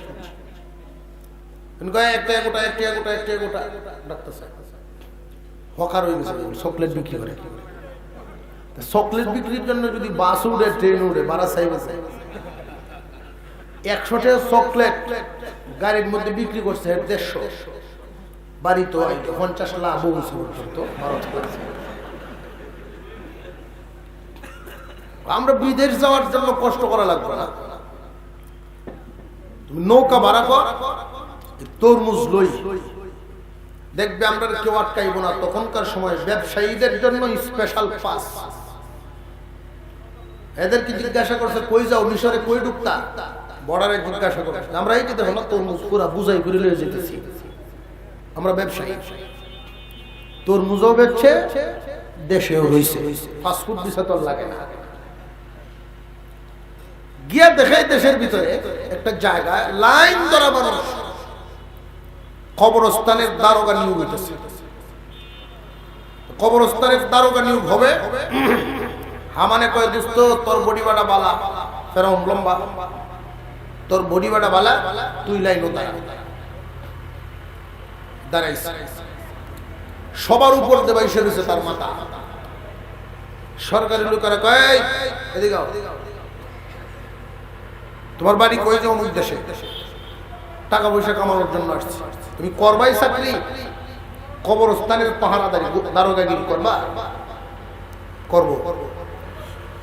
একটা বেতন ধরে মোটামুটি রাখছে, দুইজনের খাওয়া দাওয়া চলে। তার কাজ হইল কোন লাশ আসলে সরকারি কবরস্থান দরজা খুলে দেওয়া, লাশ দাফন করলো, মানুষ চলে গেল, এটা বন্ধ রাখা। গুরুস্থানের কিছু মালামালা সেটি হেফাজতে রাখা। দুইটায় বুদ্ধি করে এইভাবে কয়দিন চলবে? কিছু মাল যদি না কামাই চলতো না। যেই বেতন দেয় খাওয়া টাকাই শেষ। কারণ কি করা, লাশ আনলে দরজা খুলে দিস না, কইবে অনুমতি লাগবে, অনুমতিপত্র, মন্ত্রণালয়ের অনুমতিপত্র। এই অনুমতিপত্র ঘুরে গাড়ি আনতে আনতে দেখবে 1 সপ্তাহ কমে হতো না, লাশ করছে গরু। এরপরে কি করণ লাগাই আমি কয়ে দিব, তুই খালি এই কথা কইছিস।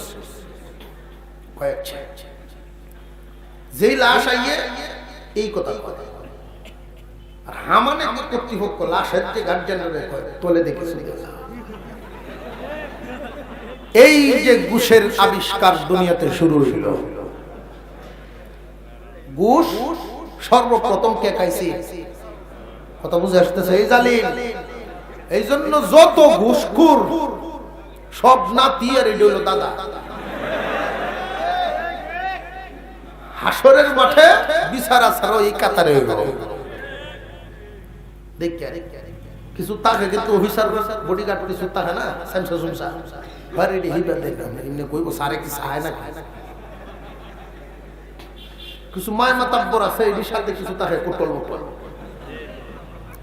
মাতব, তোর কাছে কইব তুই তার সব গুঞ্জাতে দে আছে না নাই? কইয়া দে নিজে সায় না।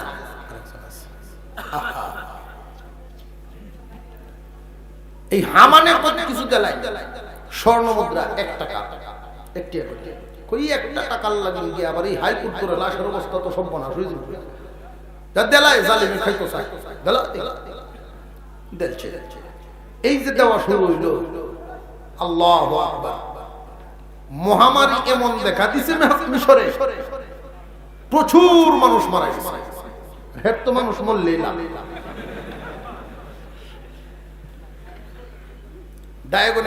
ডায়াগনস্টিক সেন্টার উদ্বোধন করাই তো নিছে আমার হুজুর একটু দোয়া করে দিয়ে যান। আমি বললাম যখন কি দোয়া করতাম, আমরা তো মানুষের বালার লাগে দোয়া করবো, তোমার নতুন দোয়া করলে রুগী বারো লেন কম, কোন দোয়া করতাম কয় না মানুষের বালাও খেয়ে আমার সামনে তোর কই থাকতো কোনটা করবো। মহামারী দেখা দিয়েছে, প্রচুর মানুষ মরছে, তার তো লাভ। 3 বছরে প্রচুর পয়সা কামাইল। এখন হামানে বুদ্ধি দেয় এই পয়সা লইয়া ধরা পড়লে তো মুশকিল আছে। এক কাম কর, সরকারি বাইতুল মালে জমা দেলা করতে লাভটা কি? 3 বছর ঘুষ খাই সরকারের দালালে লাভটা কি? যে লাভটা পরে বুঝবে।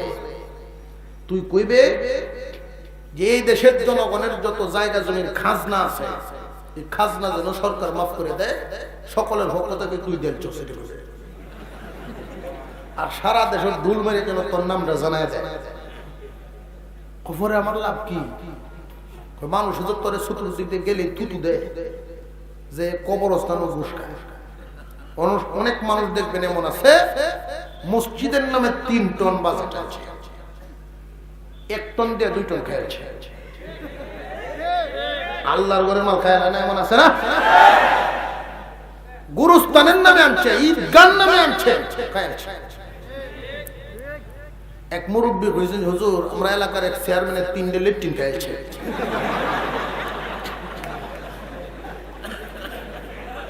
আমি প্রথমে বুঝছিলাম না লেট্রিন খাইলো কেন, খাওয়ানোর তো বহু জিনিস, এই জিনিস খাইতো না সরকারি বাজেট। ও আচ্ছা, বাথরুম খাইছে, খায় না এমন আছে না? তুমি ফেরাও না মানুষ থুতু দেয়। হ্যাঁ, কবরস্থান একটা প্রণমুদ্রা চায়, থুতু দেয়, ঘৃণা করে না।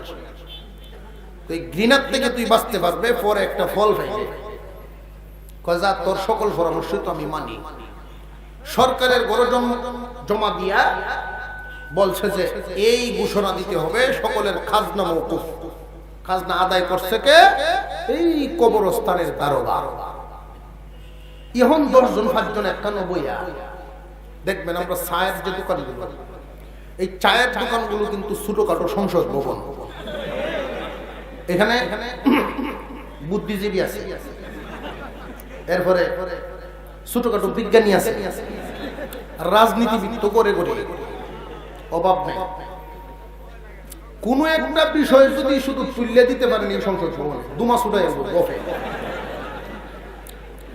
ঠিক না? ঠিক ঠিক এরকম গপ কিছু মানুষ আছে না, বসে বসে গপ করে। দেখছো কারবারটা, দেখছো এতদিন বেটারে খারাপ মনে করতাম, তো আমরার কাছ থেকে নিয়ে নিয়ে আমরার উপকারই করছে। এরকম একটা লোক যদি আমরা নেতা হইতো। কিছুদিন পরে এই দেশের প্রধানমন্ত্রী বার্ধক্যজনিত কারণে মারা গেছে।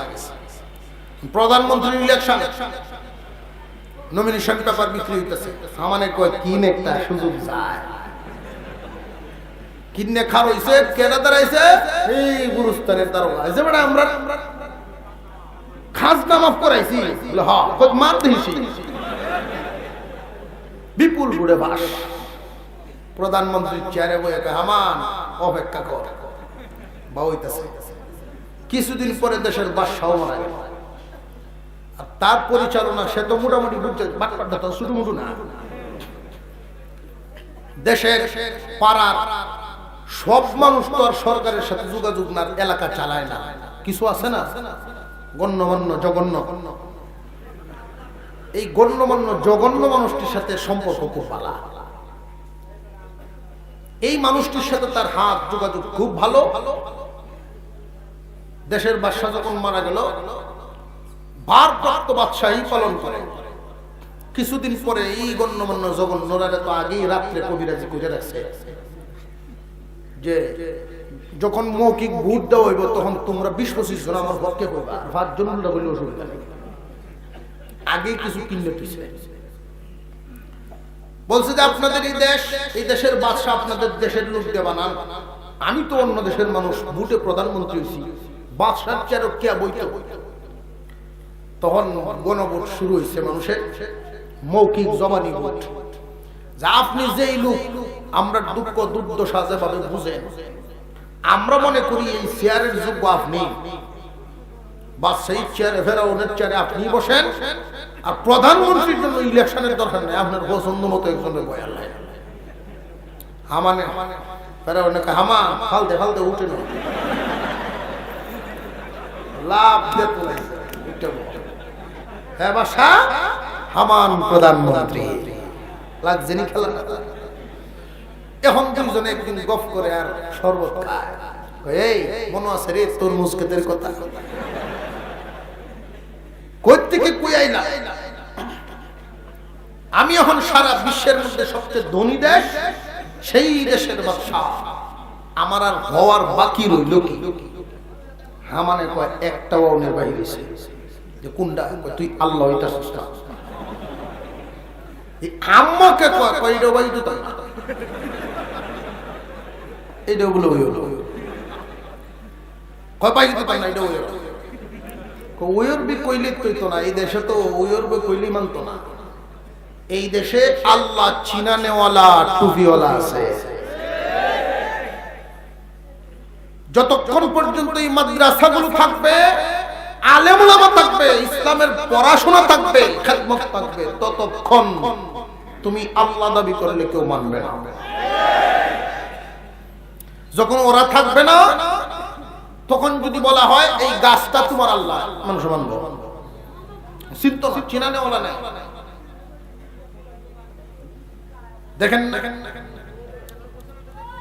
মাটি দিয়া বানাই, নিজের হাতে বানাইয়া যদি কয়টা রব, কেমন রব? বন্দায় বানাইছে রবের, বন্দায় আল্লাহ, হিসাব এমন না। বন্দায় খুদা বানাইছে, খুদা এমনি বন্ধা বানাইতো, বন্দায় বানায় খুদায় বানায় কেমনি? ওই বাবারি বাবা, আমি ছোটবেলা দেখছিলাম একটা, পিছন তো যাওয়ার লেগে দেয় না, পুলিশে আটকায়, পরে ছোট মানুষ 8-9 বছর বয়স গেছি গিয়ে দেখি তো বেহালত অবস্থা, এরকম সাইজ বাঁশ দেখার সামনে দেখো শাড়িটারি ফিন্দার কি সুন্দর, পিছনদের হালত খুব খারাপ, হালত খুব খারাপ। আমার এখন চিন্তা হয় যদি এটার আসলে শক্তি থাকতো তাহলে যারা ভক্তি দেয় এটার আগে লাগতে দিত। কেন লাগতে দিল? যে এখন ভক্তি শ্রদ্ধা দেখাইতে আইস, পিছন দিয়ে কামটা কিতা করছাস, কথাটা ঠিক আছে?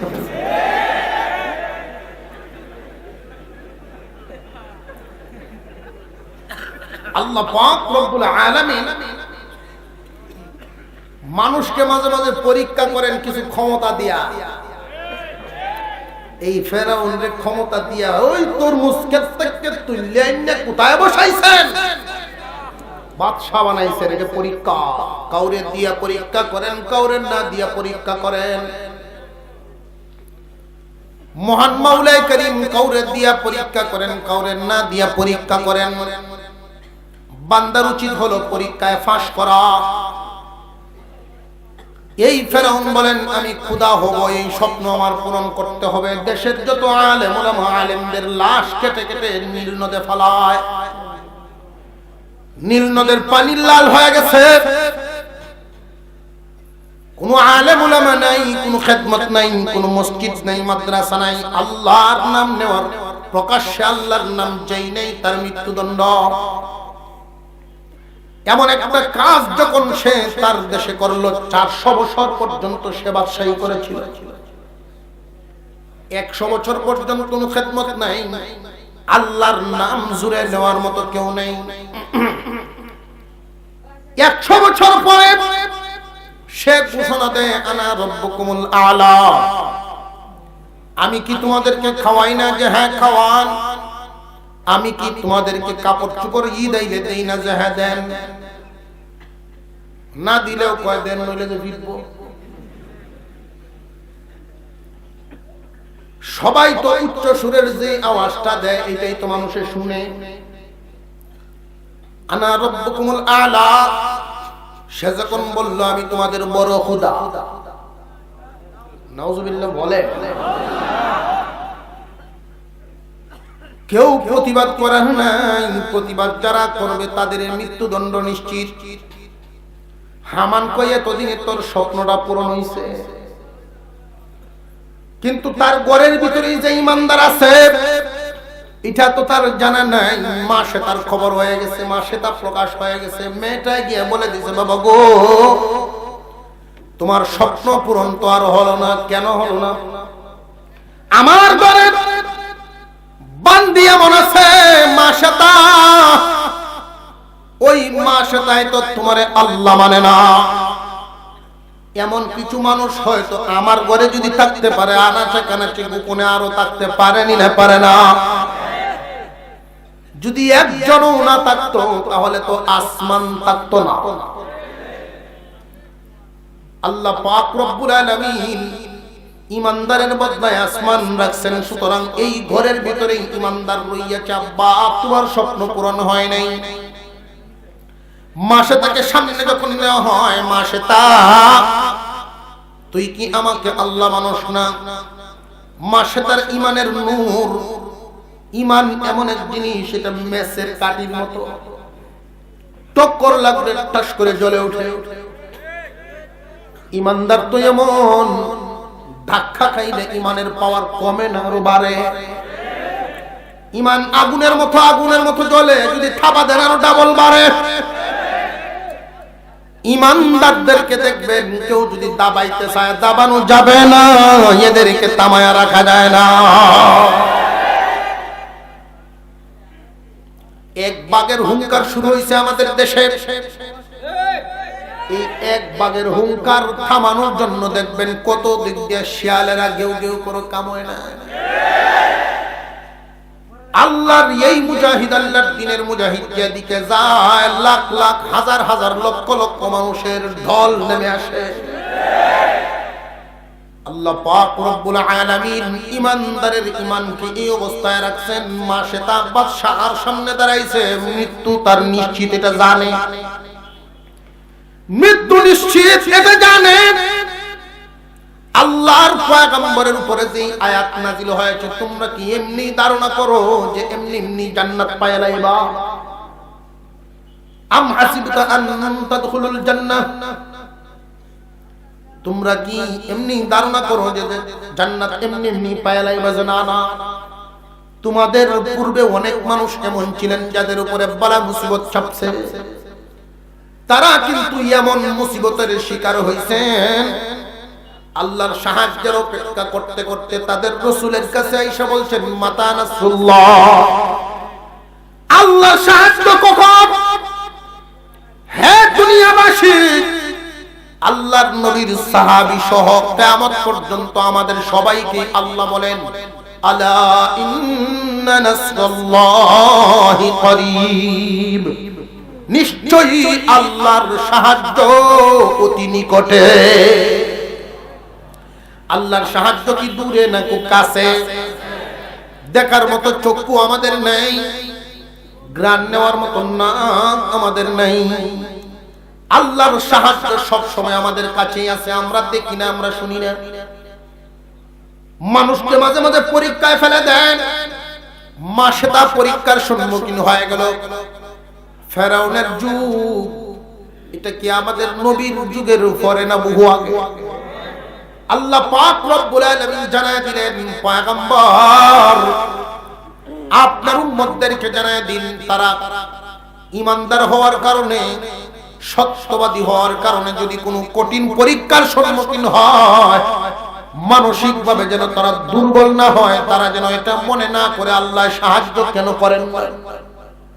শুধু তারা নয়, পূর্বে বহু মানুষ হকের কারণে জীবন দিয়েছেন, হকের কারণে আগুনে জ্বলছে, হকের কারণে বাড়ি হারা হয়েছে, হকের কারণে সমাজ হারা হয়েছে, হকের কারণে জেলখানায় গেছে, হকের কারণে মৃত্যুদণ্ড হয়েছে, ফাঁসিতে ঝুলতে হয়েছে। এই হকে থাকার কারণে আল্লাহর সাহায্যের অপেক্ষা করতে করতে নবীজির সামনে এসে জিজ্ঞাসা, সাহায্য কখন? তোমরা জানিয়ে রাখবা, আল্লাহর সাহায্য তোমাদের নিকটেই থাকে। এই মাসেতা ফেরাউনের সামনে দাঁড়ায় আছে।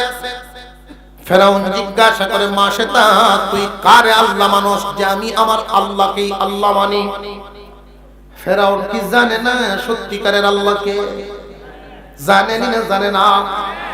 এই চূড়ায় গভীর রাতে গিয়া কইতো, আল্লাহ আমি জানি আমি হুদা, ভিতরে নাই কিছু, মানুষের সামনে কই আমি হুদা।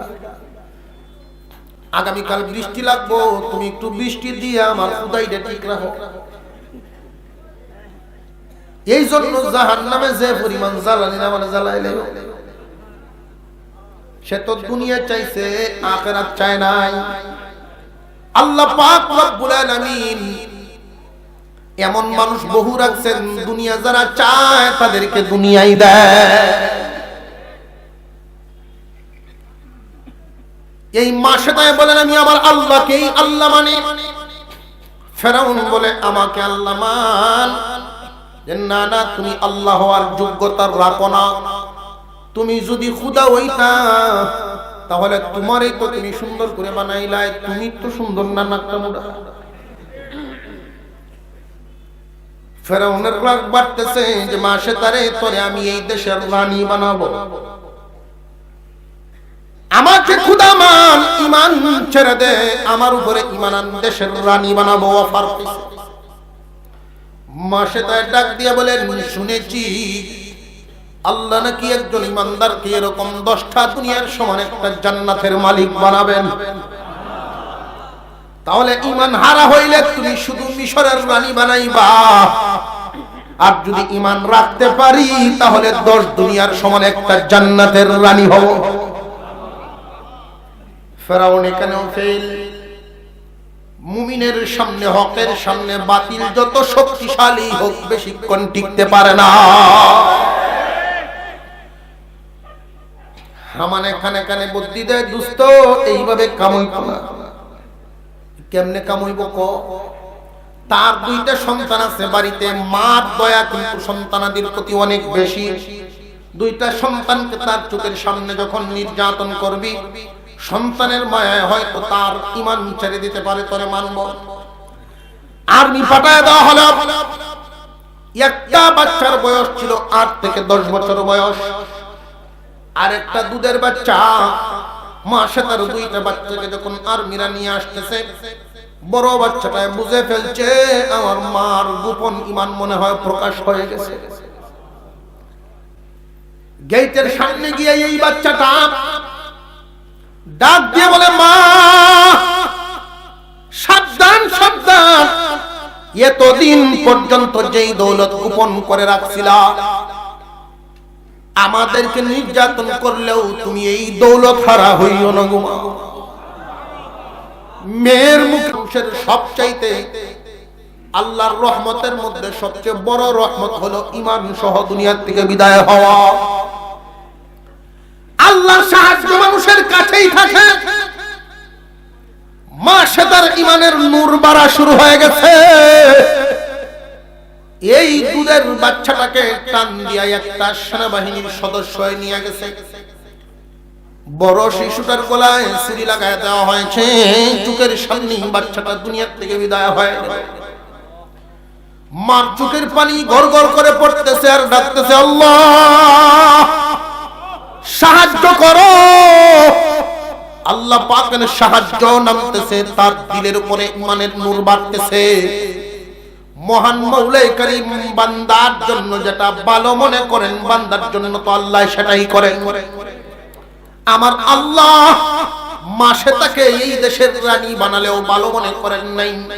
আমার আল্লাহর কাছে পছন্দ হয়েছে মাসে তার যে ঈমানের অধিকারী সন্তান সহ তার জান্নাতে নিয়ে যাব।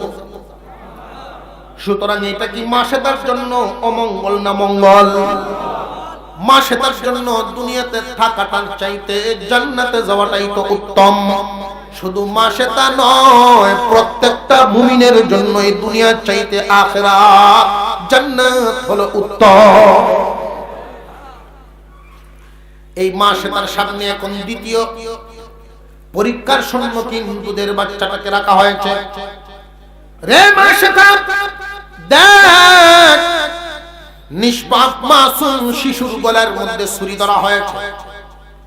এই শিশুটা গাটা ঘুরায় ঘুরায় বারবার মা মা করে চিল্লায়। মাসে তা আল্লাহ আল্লাহ বলে চিল্লাইতেছে, আল্লাহ ধৈর্য ধারণ করার ক্ষমতা দাও, তুমি সাহায্য করো, যেন এই পরীক্ষার সামনে যেন আমি ঈমান হারা হয়ে না যাই। আল্লাহ পাক মাসে তার ঈমান আরো বাড়াইতেছেন।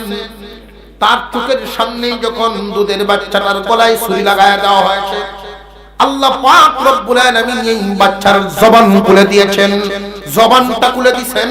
দুধের বাচ্চা চিৎকার দিয়ে বলেন, মাগো ঈমান হারা হইও না, দেখা হবে জান্নাতে।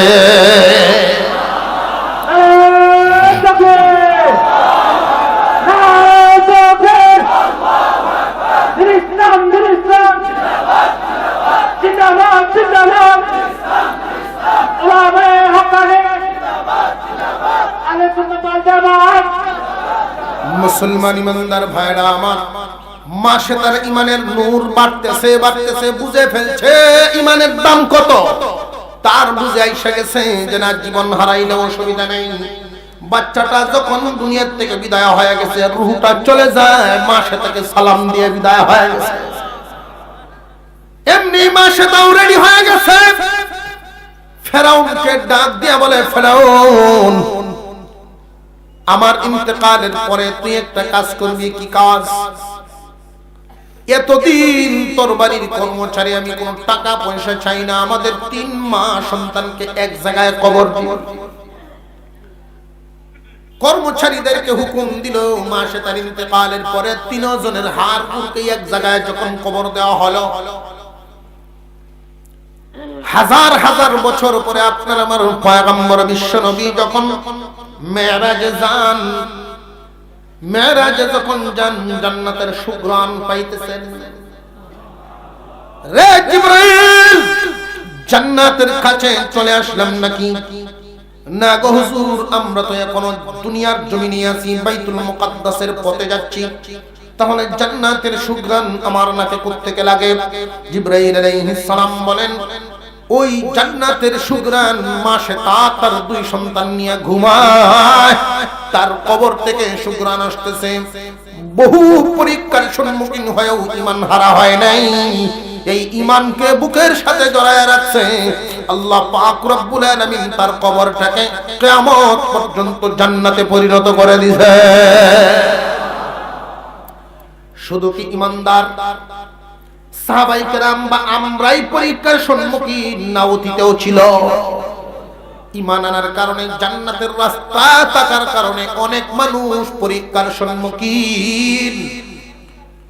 এই যুগেও হকের পথে থাকলে তোমার নামে মামলা হতে পারে।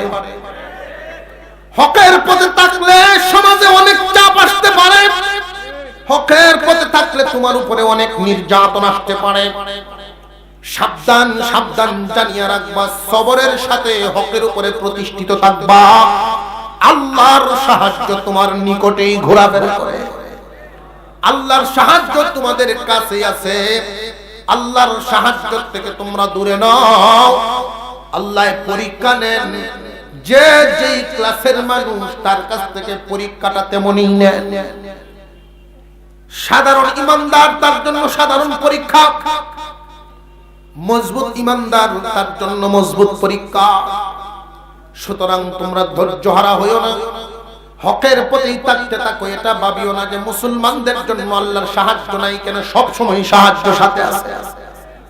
আল্লাহ পাক রব্বুল আলামিন সারা জীবন যেন আমাদেরকে হকের পথে থাকার তৌফিক দেন। চিৎকার দিয়ে বলেন আমিন। আল্লাহ যেন আপনাদের আজকের এই মাহফিলকে কবুল মঞ্জুর করে। প্রতি বছর এখানে মাহফিল হোক আমরা চাই কি চাই না? আমি মুসাফির মানুষ, আপনাদের সকলকে নিয়ে দোয়া করব একসাথে। আমার সাথে দোয়া করতে কে কে রাজি আছে? একসাথে আল্লাহ কবুল মঞ্জুর করে বলুন আমিন। হাত নামান। আমি 5 মিনিট সময় নেই, 5 মিনিট সময়। গত বছর